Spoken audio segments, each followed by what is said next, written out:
நாம் தமிழர் இயக்கத்தினுடைய நிறுவனரும் கோடாறு கோடி தமிழர்களினுடைய நெஞ்சங்களில் மான உணர்ச்சியை ஊட்டி வருகின்றவருமான எனது ஆருயிர் சகோதரர் செந்தமிழன் சீமான் அவர்களே, என்னோடு இதிலே பங்கேற்றிருக்கக்கூடிய மறுமலர்ச்சி திராவிட முன்னேற்ற கழகத்தின் துணை பொதுச் செயலாளர், மாவட்ட செயலாளர்களே, கழகத்தின் கண்மணிகளே, செய்தியாளர்களே, தொலைக்காட்சி ஊடக நண்பர்களே, வணக்கம். 1965ஆம் ஆண்டில் மாநில கல்லூரியில் மாணவனாக இருந்த போது முதலாக இந்த பசும்பொன்னுக்கு வந்தேன். நான் சிறைச்சாலைகளுக்கு சென்ற ஆண்டுகளிலும் வெளிநாடுகளுக்கு சென்ற ஆண்டுகளிலும் நான் வர இயலாது. இது 49வது தேதியாக நான் கலந்து கொள்கிறேன். பசும்பொன் தேவர் திருமகனார் மீனாட்சி அம்மன் ஆலயத்துக்குள்ளே தலித் மக்கள் பிரவேசிப்பதற்கு வைத்தியநாத ஐயருக்கு பக்கத்துணையாக அறிக்கை விட்டு கலவரம் செய்ய யாராவது நினைத்தால் அடியேனும் நான் ஆலயத்துக்குள்ளே வருவேன் எச்சரிக்கை அறிக்கை விட்டார். யாரும் தடுக்க முன்வரவில்லை. இந்த வட்டாரத்திலே இருக்கக்கூடிய தேவேந்திர குல மக்கள் பலருக்கு அவருடைய பூர்வீக நிலைகளிலே உழுது பயிரிட்டுக் கொள்ள அனுமதி கொடுத்தார்.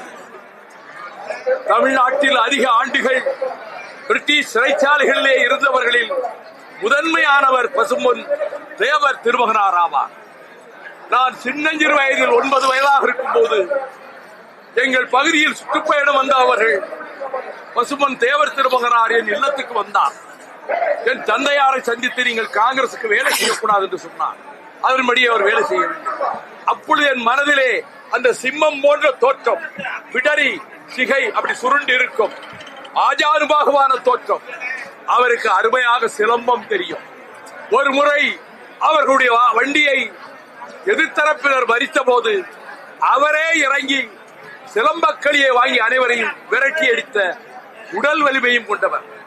நேதாஜி சுபாஷ் சந்திர போஸுக்கு தலகர்த்தராக தென்னாட்டிலே ஒரு நேதாஜியாக வலம் வந்தவர் தான் பசும்பொன் தேவர் திருமகனார்.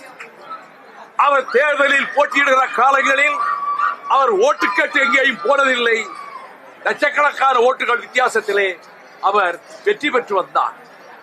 இப்பொழுது இந்த தெற்கு சீமையில் அனைத்து சமூகத்தினரும், முக்குளத்தோர் சமூகத்தினரும், தேவேந்திர மக்களும், பல்வேறு சமூகங்களைச் சேர்ந்தவர்களும் ஒற்றுமையாக இருக்க வேண்டும் என்பதுதான் இந்த வேளையில் என்னுடைய வேண்டுகோள்.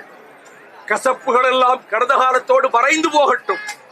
வேற்றுமைகள் எல்லாம் அடியோடு விடைபெற்று போகட்டும். அனைவரும் யாதும் ஊரே யாவரும் கேளு என்பது போல சகோதர பாசத்தோடு இணைந்திருந்து வேளாண் பெருமக்கள், நிலத்தை நம்பி உழுது பயிரிட்டு வாழ்கின்ற விவசாய பெருமக்கள் நிறைந்திருக்கக்கூடிய இந்த மண்டலத்தில் அமைதியும் சகோதரத்துவமும் சமத்துவமும் சமூக நீதியும் ஓங்கி பெருகட்டும். அதற்கு இந்த தேவர் ஜெயந்தி ஒரு பாதை அமைத்துக் கொடுக்கட்டும் என்று கூறி, அந்த ஒற்றுமை உணர்வு தமிழ்நாட்டுக்கு மிகவும் தேவை என்பதையும், சாதிமத சழக்குகளும் வேறுபாடுகளும் நம் எதிர்காலத்தை அழித்துவிடும் என்பதையும் இளம் தலைமுறையினர் உணர வேண்டும் என்பதையும் இந்த வேளையில் நான் இங்கே வந்து பசும்பொன் தேவர் திருமகனாருடைய நினைவிடத்தை மலர்களை தூவி அவருக்கு வீர வணக்கம் செய்கின்ற நேரத்தில் தமிழ்நாட்டினுடைய தன்மானத்திற்கும் வீரத்திற்கும் இளைஞர் உள்ளங்களில் புயல் வீசி வருகிற என் அருமை சகோதரர் செந்தமிழன் சீமான் அவர்கள் நானும் ஒரே வேளையிலே இங்கே வந்தது எனக்கு எல்லையற்ற மகிழ்ச்சியை தருகிறது. அவரது முயற்சிகளும் வெற்றி பெறட்டும் என கூறி விடைபெறுகிறேன். நன்றி, வணக்கம்.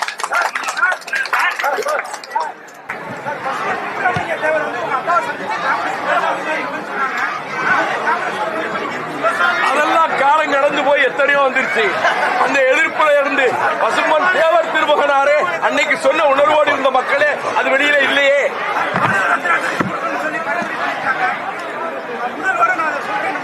நானும் மனம் போக்கி சொல்றேன், பாரத ரத்னா விருது வழங்கப்படட்டும். ஆமா, அவர் நான் ஆஸ்பத்திரியில இருக்கும்போது கூட அவர் வந்து பார்த்தாரு. அவருக்கு உடம்பு சரியில்லைன்னா கவலையோட நான் அவர்கிட்ட பேசுவேன். நானே எங்க அண்ணனும் அம்மா இறந்ததுக்கு 2 பேரும் ஒண்ணா நின்று பேட்டி. ஆமா, கடிக்கப்பட்டு வீட்டுக்கே எங்க அம்மா இறந்தப்ப ராத்திரியோட ராத்திரியா சீமார் வந்துட்டாரு. தொடரும்.